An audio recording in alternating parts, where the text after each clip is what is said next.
Good evening, everyone, and welcome to episode 186 of the On Air Advocate. Where at the On Air Advocate, we look to provide education, support, and empowerment for all of those with different abilities, mental and medical illnesses, and their caregivers. For those of you who may not know me, my name is Tammy Flynn, and I am the host and producer of this show. And I'm super excited if you are here joining us tonight or whether you are catching this on the replay. Now, as always, if you think any of the content that we are talking about tonight could be valuable for your network or your circle, please hit the share button and share the love with others. Well, as you guys know, we are in our continuation of our Autism Acceptance and Awareness series. And I am so excited to have back to the show, Maria Davis-Pierre. She is a licensed mental health counselor, an author, and the founder of Autism in Black. Welcome back, Maria. Hi, thank you for having me. Yes, I'm so excited to have you here. It has been a hot minute. So yeah. I feel like it's been almost a year or so we've gotten to see each other. And so for folks that maybe didn't catch, parts of our different series that we did over a year ago, can you give the folks just a tiny bit about your background? Yes.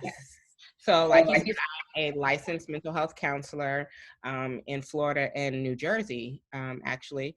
And I own Autism in Black. It didn't start that way. My niche was completely different, and I had a whole different private practice. But we had our daughter, and she got officially diagnosed at 18 months after a long journey of advocating for her to specialist after specialist. And ended up with me sitting in the neurologist's office for a week to get that diagnosis. It ended up with me starting Autism in Black because after we got the diagnosis, we had healthcare professionals coming in and out of our home, and they never once asked how I was doing as a parent. If the interventions that they were showing her were working. They never checked in with us, and then they never took our culture into consideration. And then I found that it was more of a norm when I was talking to other parents, and I was like, well, we're not getting any support, I'm just going to start something to give us that support. So I started Autism in Black, which supports Black parents who have an autistic child, as well as training healthcare professionals on being more culturally responsive. And I know that for folks that don't know, your husband is also an MD. So you guys really have, take the mental health aspect and the, how the patient relation is, as providers are coming into your home and servicing, the same care that you guys give your patients, you want for your children and your child. And so on your journey, how old is she now? She is 7, almost 8. Oh my gosh. And you guys are in Florida. Yes. Have you found the transition like in school and with the individualized educational program? Have you found, I know you're kind of have a webinar series we're going to talk about. Have there been any top things that you found very frustrating or hard to communicate? And maybe that's something that happens in your state, you know what I'm saying, versus, others, but it would be great to know, if there are some top things that, you find that you're always having to repeat and always having to really advocate for. We live in a large Haitian community. My husband's Haitian. So the translation. So Creole is the primary language. And when they're having these meetings, a lot of times they don't let the parents know that they can request have a translator, rather than the parents not even really understanding what, the IEP team is telling them. So they're sitting here, they don't want to let them know that they're not quite understanding what they're saying, so they just sit there and then agree to what is going on because they think the school is, looking out for the best interest of the child. And a lot of times, then I'm looking at IEPs and I'm like, this is totally not even goals your child should be having, doesn't even make sense. So that's a main one. And then just the schools, creating their own kind of environment and rules and not really going by the law. So, we're even in a situation where we had to hire an attorney because of them not going by the actual law. Right. And don't you guys have like a specialty school? Like here we Yeah. have a specialty school for those with different abilities here. In Florida, there is one like that. There is in West Palm Beach. It's the Palm Beach School for Autism. We love them so much. But Malia actually mainstreamed last January because Oh. she outgrew the school, and they're like, she's ready, and I was like, she's not. So they actually had to prepare me more so for the transition, because I was like, I don't want her to go, because they are so amazing. And they just added on a actual adult education portion to their school. So they now work all the way into adulthood, from pre-K. And that's the only school she knew until second grade, first grade. She transitioned during the middle of the year because they wanted her to prepare for the third grade test, that a lot of states do. So they wanted her to have a year and a half to be able to prepare and transition. So now we're at a new school, and I think that's where the adjustment is coming in, and we're not feeling so supportive and supported, rather. Mhm. Yes, and I know because after we were on way back in the day, like 2 years ago, I know that I started following them on Mm-hmm. Facebook. And for those that want to have reference to a great school, that really services the autistic community, that's a great reference to go It by for other is. parents in other Yeah. states to kind of look up. And see that. And I know that so many of your tips and tools and whatnot are in that webinar series you're doing for this Autism Awareness Month. So we'll get to that in a little bit. I want to dive in as we can't really deny right now, as it's Tuesday, April 14th, that we are in this pandemic, COVID-19. And everyone who never thought they wanted to be a teacher now is a teacher Yeah. at home. And something that I've been talking about with a lot of the parents that I've had on is that transition of being teacher, but then it's like, okay, well, now you're doing like OT, and then you're doing some PT, and then for some they're doing speech, and they're like, oh my gosh, and then they give them a laptop, and they're like, okay, well, their child, their young adult doesn't even know how to log into the laptop. So there's been so many layers of frustration that I've heard. One of the moms that she's a 2-decader, so her son is nearing 20. She kind of has a little bit of it down, a little more like, okay, we're going to do this activity for this and this. But I think maybe it's just the amount of years, of doing it. What would you say mental health wise, parent wise, what are some things that you're experiencing? So I have the 7-year-old, and then we have 4-year-old boy-girl twins. So, they're in preschool, but it seems like, they're doing high school with this distance learning. So I have 3 that I am trying to juggle at once and manage. And, I've never been so secure in that I am a therapist and nothing more, because I am not a teacher, and I do not have the patience for it at all. And I have to teach myself how to teach these kids. So what we've all been struggling with is, one, the transition. It's not even, we can't even compare it to homeschooling, because we are crisis schooling. It's not like we can take them out on field trips and go here and go there and be social. A lot of us are under, stay home orders. The most we can do is go in our backyard or around, our neighborhood. But so it's not even comparable to homeschooling. We're teaching someone else's curriculum that we haven't planned. We're signing in to Google Classroom or Zoom or whatever, and our kids don't even know how to do this. So we're trying to teach them that, see what the curriculum is, abide by these hours, make sure that their IEP goals are getting met in this new kind of realm, trying to give the schools also a little grace, because this is also new for them. So them figuring out how they're going to, Move you forward. know, yeah, make sure that our children's goals are being met and how they can actually meet those goals.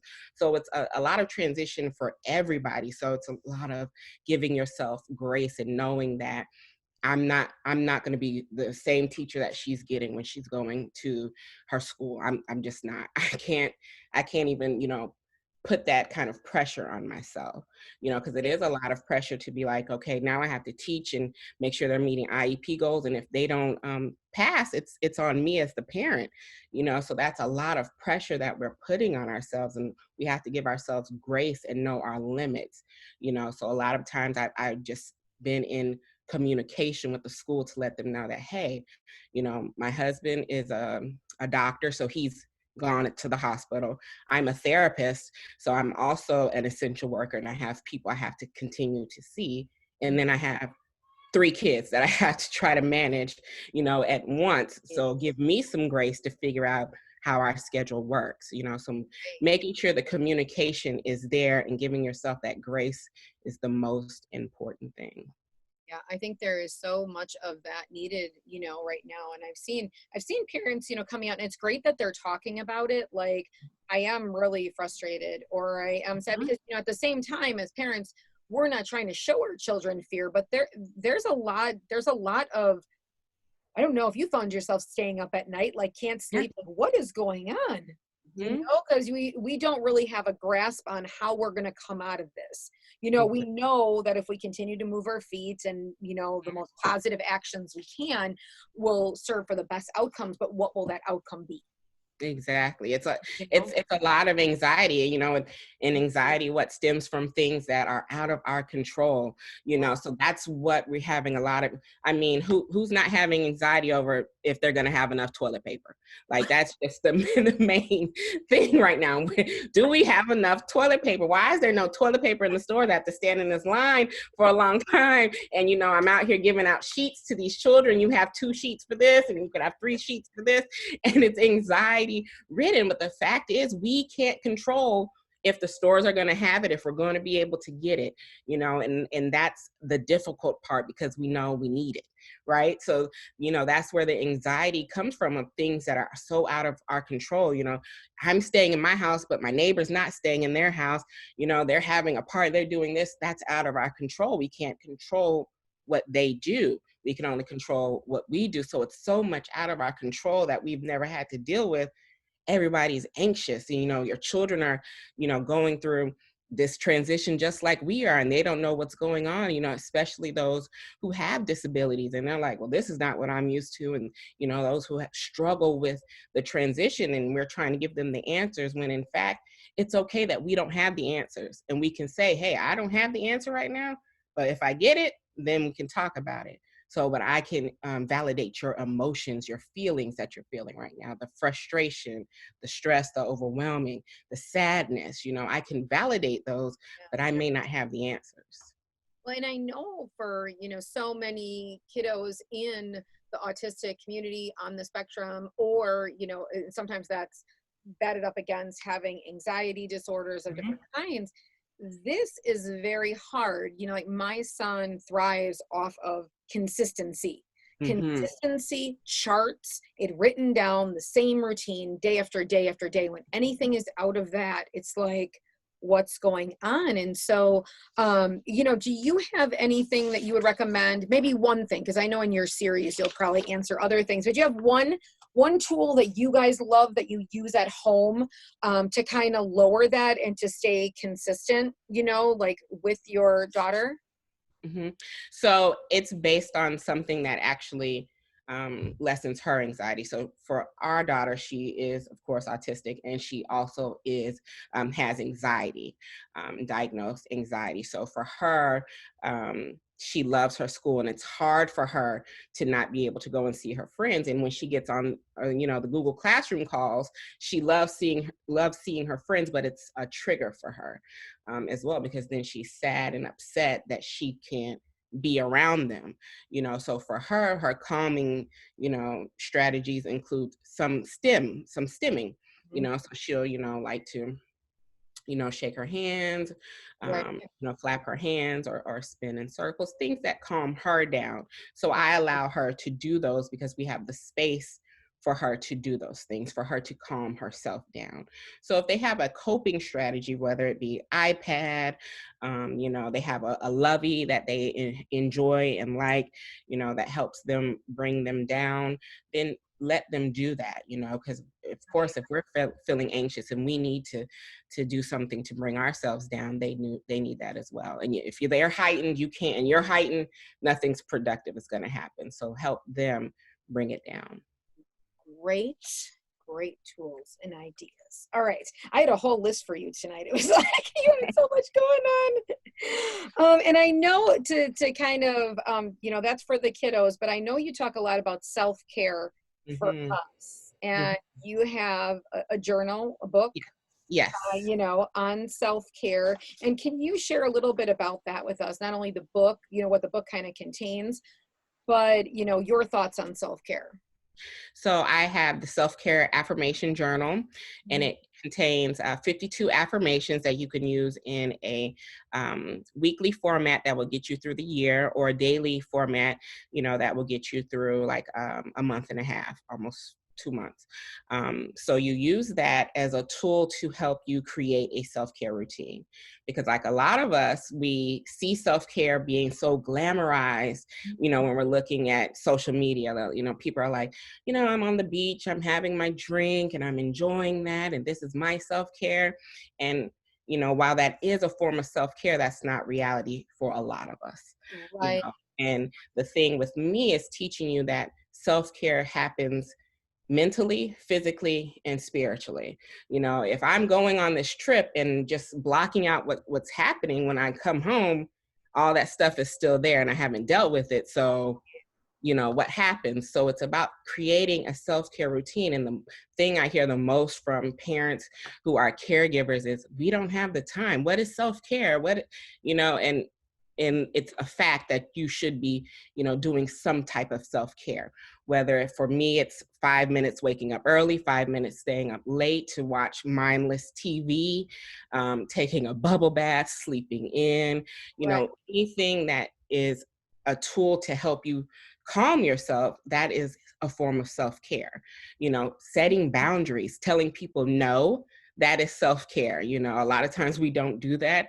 Asking for support, that is self-care. There's so many things that are self-care that we don't even think of, because we're thinking, oh, this is how I have to be getting a massage, I have to be getting my nails done, my pedicures. That's what self-care is.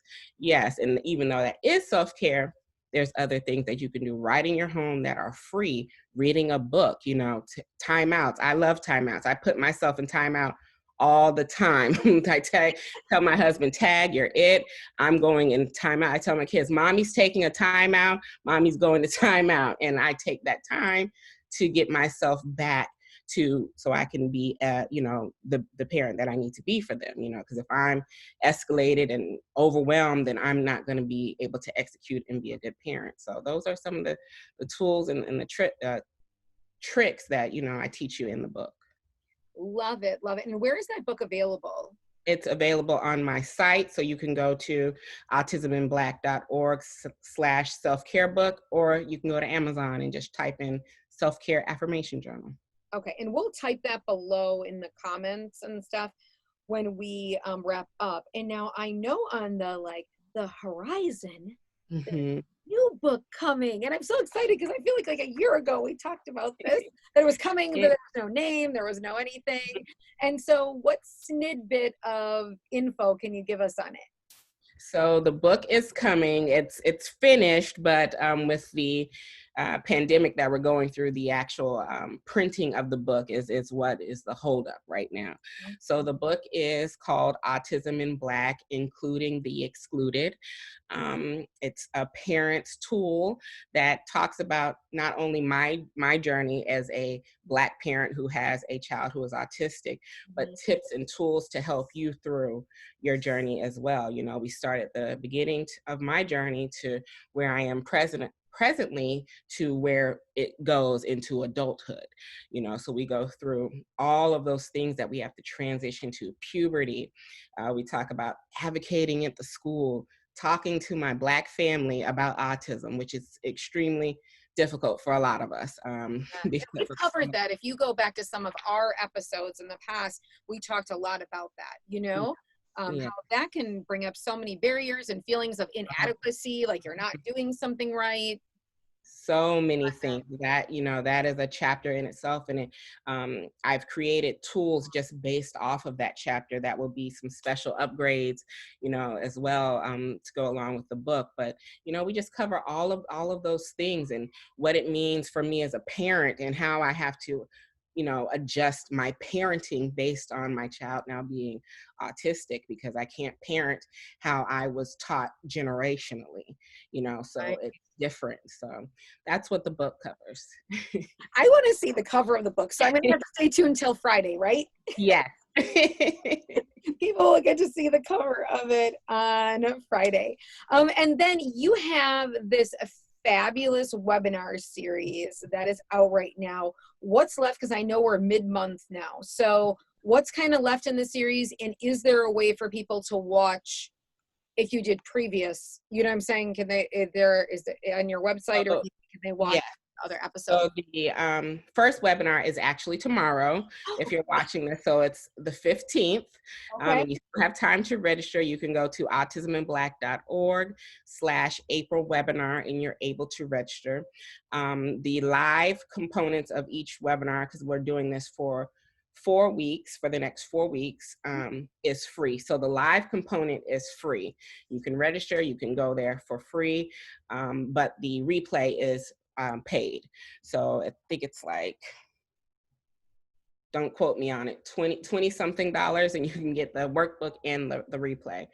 But the live component is free. So if you attend live, it is free, and get there early because we are over 500 registered and I have 500 seats. So if you're going to attend, make sure to get there early and sign in so you can watch it for free. So tomorrow's webinar is on IEPs and the pandemic. What does it look like now that we're in this pandemic and we have to do distance learning? What are the schools responsible for?